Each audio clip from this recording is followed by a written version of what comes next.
Rosa mula sa San Lakas at bahagi din po ng Stop the War Coalition Philippines.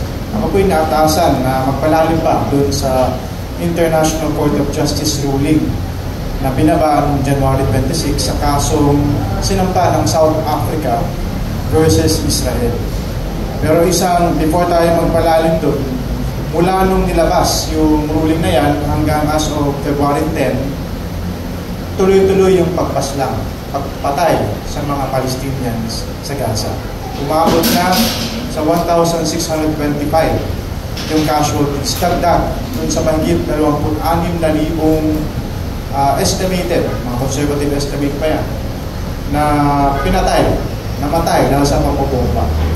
Sa isang datos, aabot na sa mahigit 100,000 yung magkahalong sugatan at napapatay dahil sa pambobomba dito sa Gaza.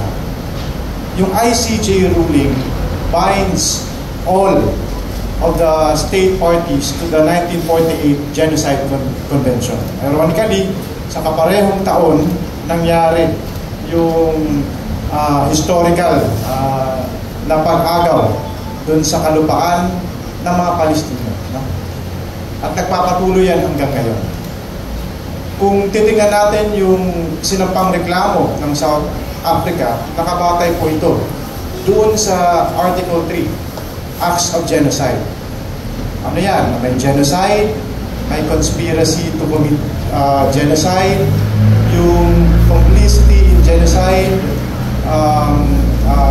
direct public incitement to genocide, at iba pa.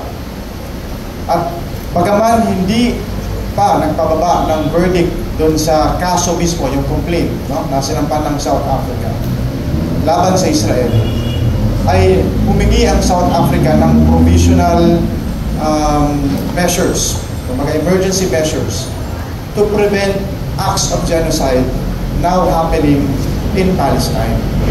At ang finding ng ICJ, bagamat it fell short of declaring or mandating a ceasefire, nagbaba siya ng utos to prevent acts of genocide. And in the same ruling, it reaffirmed the international principle, erga omnes partes. Lahat ng mga state parties to the Genocide Convention owe their obligation from each state to all states. Ano ito? To prevent genocide, to punish genocide, and to ensure na walang acts, no, ng genocide na mangyayari. Kabaligtaran ang nangyayari ngayon. After ng January 26 ruling, tuloy-tuloy yung nangyayaring pagbubomba.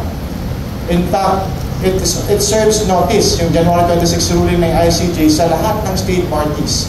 Kung tuloy yung pagbibigay, halimbawa ng suporta ng isang bansa in the form of aid package to Israel, katulad nung isang araw lang nagbigay ang Estados Unidos ng panibagong $14 billion aid package and for military operations sa Palestine, sa Gaza, it can be considered indirect violation dun sa ICJ ruling una, at direct violation dun sa obligations ng state parties to punish and not to provide aid doon sa nangyayaring acts of genocide.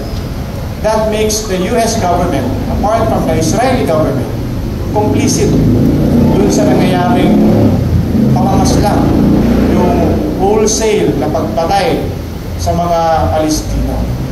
Nagpapatuloy po ito dahil nananatili ang suporta mostly ng mga Western governments, mga European governments, na kaalyado ng Estados Unidos.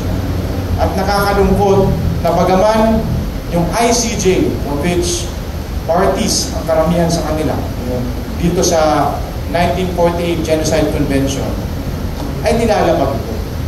Ano ang tinuturo nito sa atin? Ano ang mensahe na pinapaabot ito? Gumuguho na po, matagal na, anarchic yung international order, mas garapal ngayon yung harap-harapan na paglabag ng mga kapangyarihang mga bansa sa mga mismong kasunduang pinasok nila. No? it serves their interests, they will pursue these international conventions and agreements. But if it does not, hindi nila susundin. Anong ibig sabihin? Ang ibig sabihin nito, magpapatuloy yung acts of genocide. Kaya bold-faced yung Israel, hindi niya kinikilala yung ICJ ruling. Hindi niya even tinuturing na acts of genocide, yung pambobomba, yung binabanggit kanina, yung Rafah crossing, kung saan may 1 milyong Palestino ang nakakulumpun doon kasi malapit sa border ng Egypt para makakuha ng humanitarian assistance. This is again another act of genocide, not only to prevent humanitarian assistance, but to attack yung civilian population in declared safe zones or zones na hindi dapat binubomba. Kaya itong timing din na sinasagawa natin ito. Sa ngayon, 2 relevant days sa mga Kristiyano, Ash Wednesday, pagpapaalala sa ating vulnerabilidad bilang nagmula sa abo, papunta sa abo. Pagpapaalala rin sa atin ang patuloy na genocide, acts of genocide sa Palestine, pinupulbos ang maraming mga Palestino. So they are living Ash Wednesday on a daily basis. Bagaman ganyan ang realidad, nananawagan din tayo kasi ngayon din ang araw ng mga puso. Give a heart sa Palestine, no? Itigil na itong genocide. Itigil ang pambobomba sa mga civilian population. But more than that, yung malaking gesture ng giving a heart ay ang pagpapanagot sa mga lumalapastangan mismo sa international rights-based order na mismo sila ang nagdisenyo. No? Itong United Nations, International Court of Justice, UN 1948 Convention Against Genocide, dinalapag. Kaya gusto natin imulat din ng ating mga kababayan na hindi malayo sa atin ang nangyayari dito sa Palestine. Kung ang state parties ay harap-harapang lalabagin ang mga kasunduang pinasok nito, kasama na po ang Pilipinas dyan, anong aasahan natin pag ang giyera ay umabot sa ating mga dalampasigan? Anong aasahan natin sa konteksto na mismo ang Estados Unidos ang nagtutulak, nagbebenta ng giyera dito sa ating rehiyon? It is the time to put a stop to this, no? Kaya nga ang Stop the War Coalition Philippines at ang lahat ng mga miyembro nito sa buong Pilipinas ay nananawagan, ceasefire na ngayon, itigil ang US-Israeli genocide sa Palestine. Maraming salamat.